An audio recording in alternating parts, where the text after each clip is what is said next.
আমার চিকেন হয়ে গেছে, চিকেন কারি অল্প তেল মশলায় চিকেন কারি হয়ে গেছে। যদি ভালো লাগে লাইক করবেন, শেয়ার করবেন। এই চ্যানেলে নতুন হয়ে থাকেন অবশ্যই একটা সাবস্ক্রাইব করে দেবেন। যারা ফেসবুক পেজ থেকে দেখছেন তারা ফলো করে দেবেন। চলুন যাই ভিডিওটা কীভাবে করেছি দেখতে থাকি। ভিডিওটা দেখার জন্য আপনাদেরকে অনুরোধ থাকবে, চলুন যাই। এখানে বন্ধুরা কিছুটা আমি 300 গ্রাম মতো আমি চিকেন নিয়ে এসেছি, মুরগির মাংস।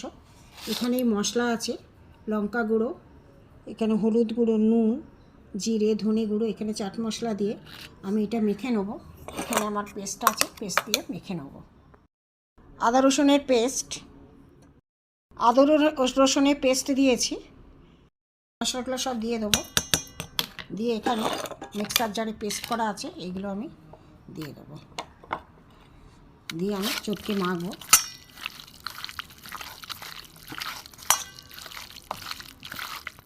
বন্ধুরা এখানে চিকেনের জন্য আলু গোল গোল করে কেটে নুন হতে মাখিয়ে রেখে দিয়েছি।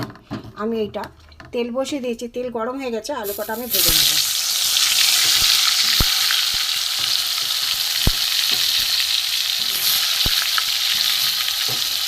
নুন হলুদ দিয়ে মাখালে কী হয়, রঙটা খুব ভালো আসে। আলুটা ভাজা হোক।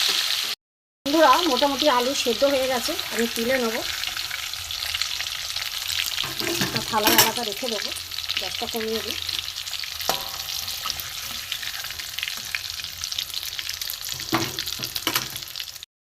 এখানে তেজপাতা, গোটা গরম মশলা আর লঙ্কা আমি দিয়ে দেবো। তেজপাতা, এলাচগুলোকে একটু ফাটিয়ে দেবো, নাহলে ফাটবে। দারচিনি দিয়ে দিলাম।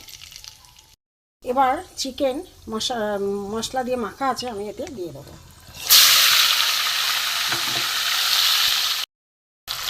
ভাজা আলু দিয়ে দেবো, তেল ছেড়ে গেছে।